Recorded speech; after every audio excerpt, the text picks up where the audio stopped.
Okay, so I think, I'll go into sleep. I got the microphone, so I'm going right now. I'll get it over with. okay, so everybody else calls, you either get Chucky or Chuckles. So from my perspective, this is Deuce, Chuck's son. Take it So away. my name is Chuck Harder Jr. Thank you so much for coming out to celebrate my dad's 80th. Happy birthday, Dad. And so Sheila reminded me of something that I'm going to add to my prepared remarks about leaving cabinets open. So my lovely wife Helen, one thing that I do that I absolutely drive her crazy, I leave cabinets open, I leave drawers open, and she's constantly shutting them and asking me to shut them. And so I was visiting my dad several years ago in Palm Beach Gardens, and I noticed, I was watching him in the kitchen, and he's opened a cabinet, he looked for something, he didn't shut it, he opened another one, he didn't shut it, another one. So I've learned a lot of things from you, Dad. Some of them, most of them great, but Maybe not so I'm much. blaming this on you, so this is my story and I'm sticking to it. So Dad, you've known me my whole life, nearly 60 years. You were there for me when I lived in Tallahassee, when I was an infant in Tallahassee, and you were there for me in Tallahassee when I was attending Florida State University, where I followed in your footsteps. And I was struggling with my academic choices, you were there for me.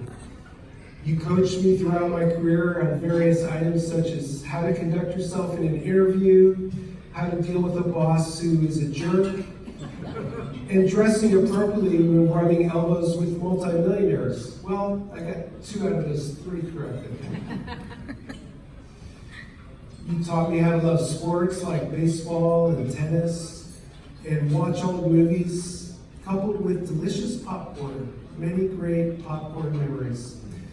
You were there for me when I got beat up by a bully in the 8th grade, and you consoled me when I did not make the grade with a baseball tryout. So thank you for doing that.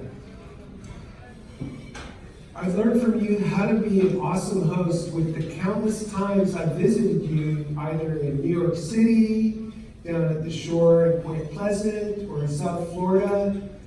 Really learned how to be a good host. And for all this, I'm extremely grateful, and I'd like to toast you on nearly your 80th birthday. I forgot my champagne, so please raise your glass and toast my wonderful dad. Happy birthday, Dad. I love you. Cheers. Cheers. Happy birthday.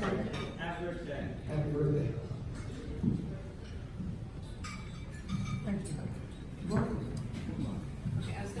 I'll take the next one. I'll take the next one while they. Cheers, Dad. I could take your champagne.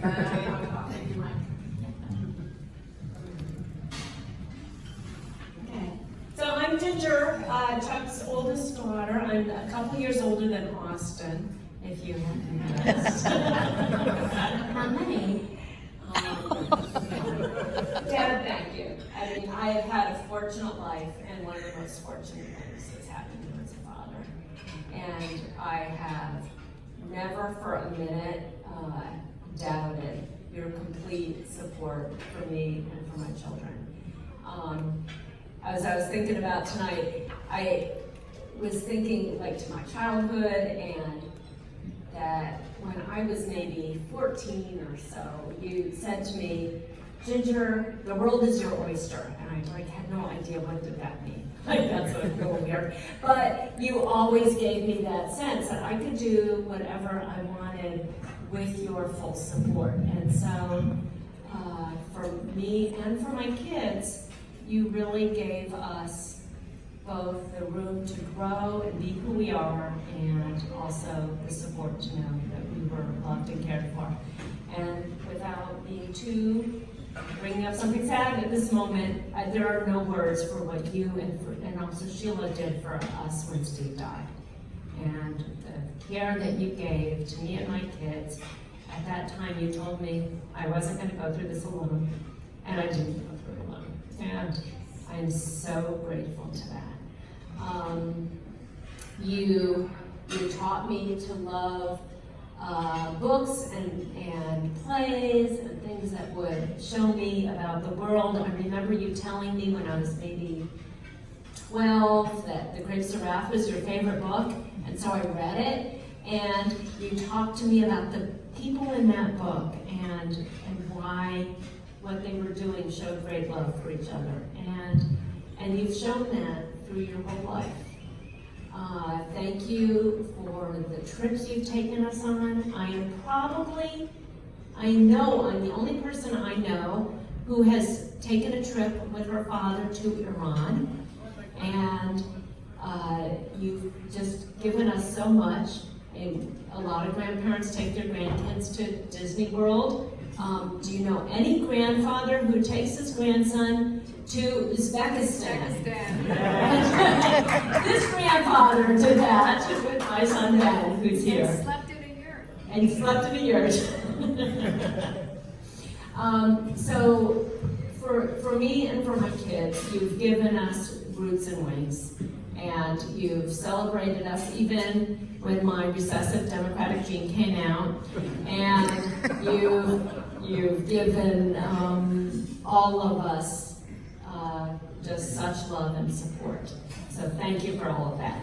And then, before we sit down, I have to pull this up on my phone, hold on.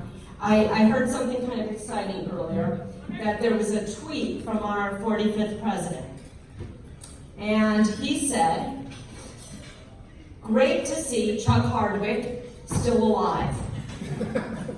He made big mistakes. Questioned my judgment twice in the failing fake news, New York Times. Wow. With loser Roger Cohn.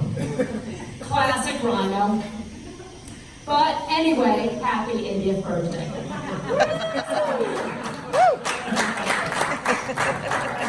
Let's see, Joe.